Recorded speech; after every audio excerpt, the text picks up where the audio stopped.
BJP രാഷ്ട്രീയമായിട്ട് പരാജയപ്പെട്ടാലും അവിടെയെല്ലാം RSSൻ്റെ സംഘടനാ സംവിധാനം അവിടെ തന്നെ ഉണ്ടാവും, തുടർന്നുകൊണ്ടിരിക്കും. അപ്പോൾ ഏതെങ്കിലും ഒരു ഇപ്പം 2004-ലും 2009-ലും പരാജയപ്പെട്ടപ്പോൾ ആരെങ്കിലും വിചാരിച്ചിരുന്നോ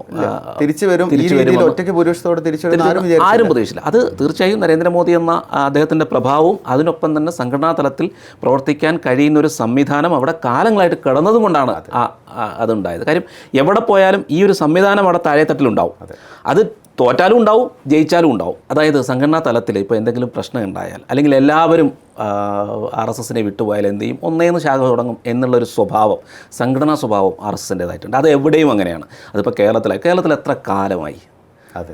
42-ൽ തുടങ്ങിയ 40-കളിൽ തുടക്കത്തിൽ തുടങ്ങിയ സംഘടനാ വർക്കാണ്. എത്ര വർഷമായി? ഈ പറയുന്ന എത്രയോ കാലത്ത് എന്തെങ്കിലും കിട്ടിയിട്ടുണ്ടോ? പലപ്പോഴും ഒരു അപൂർവമായിട്ടാണ് ഒരു കൗൺസിലറോ അല്ലെങ്കിൽ ഒരു പഞ്ചായത്ത് മെമ്പറോ ഒക്കെ ഉണ്ടായത്. എത്ര കാലം കഴിഞ്ഞാണ്? എത്ര കാലം ഈ പരിഹാസം ഏറ്റുവാൻ? പക്ഷേ എന്നിട്ടും എന്തെങ്കിലും സംഭവിച്ചോ? ആ സംഘടനാ സംവിധാനം അവിടെ തന്നെ കിടന്നു. അതായത് എന്ത് പ്രശ്നമുണ്ടെങ്കിലും അങ്ങനെ എല്ലാ കാലത്തും അടിത്തട്ടിൽ പ്രവർത്തിക്കുന്ന ത്യാഗധനരായ ആളുകൾ എല്ലാ കാലത്തും BJPക്കുണ്ട്. അതാണ് ഈ ഒരു സംഘടനാ ശക്തി. അതായത് രാഷ്ട്രീയമായി പരാജയപ്പെട്ടാലും സാംസ്കാരികമായും ഹിന്ദുത്വമായും ആ ഒരു സംവിധാനം അവിടെ ഉണ്ടാവും. അതാണ് ഒരു പോയിന്റ്. കാരണം എതിരാളികൾക്ക് അത് മനസ്സിലാവുന്നില്ല. കാരണം ഈ ഒരു നിസ്വാർത്ഥ സേവനം എന്ന് പറയുന്ന ആ ഒരു കൺസെപ്റ്റ്, RSSൻ്റെ ആ ഒരു പ്രവർത്തനം അത് തുടർന്നുകൊണ്ടിരിക്കുന്നു. RSSന് ഇപ്പോഴും കൃത്യമായിട്ട് ഇന്ത്യയിലെ അതായത് അവരുടെ അല്ല BJPയുടെ എന്ന് പറയാം, നമുക്ക് BJPയുടെ രാഷ്ട്രീയ എതിരാളികൾക്ക് മനസ്സിലായിട്ടില്ല. അതാണ് ഒരു ഇൻക്രിമെൻ്റൽ.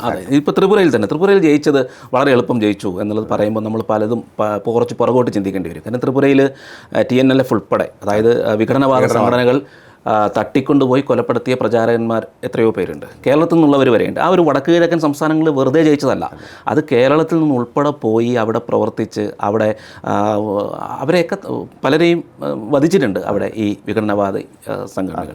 ഈ പറയുന്ന പോലെ പിന്നെ നക്സലിസത്തെ തകർത്തത് രാഷ്ട്രീയപരമായിട്ട് മാത്രമല്ല, നക്സലിസത്തിനെതിരെ പോരാടിയ എവിടെയും രാഷ്ട്രത്തിൻ്റെ വിഘടനവാദത്തിനെതിരെ പോരാടിയ ഒരു സംഘടനയാണ് RSS. എല്ലാ വിഘടനവാദ സംഘടനകളും RSSനെ ലക്ഷ്യമിട്ടിട്ടുണ്ട്. ഖാലിസ്ഥാൻ ശാഖയിൽ കയറി പഞ്ചാബിൽ രണ്ട് പ്രാവശ്യം സ്വയംസേവരെ കൊന്നിട്ടുണ്ട്.